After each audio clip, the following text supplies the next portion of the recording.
U.S. stocks, they're mostly flat this Tuesday morning after reaching fresh all-time highs as traders weigh the possibility of even more fiscal stimulus. Now, the House passed a bill late Monday to increase the direct payments to $2,000 from the $600 included in a relief package recently signed by President Donald Trump. Senate Republicans, however, have opposed larger direct payments despite President Trump's demands.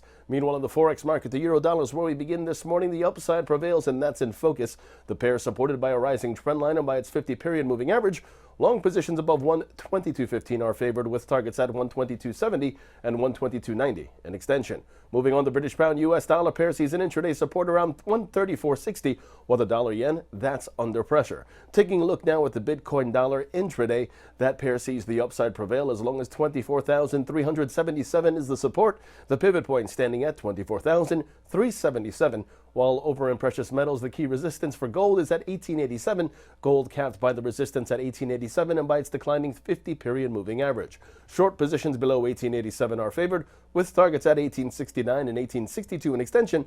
This while silver sees its target at 25.55 a troy ounce.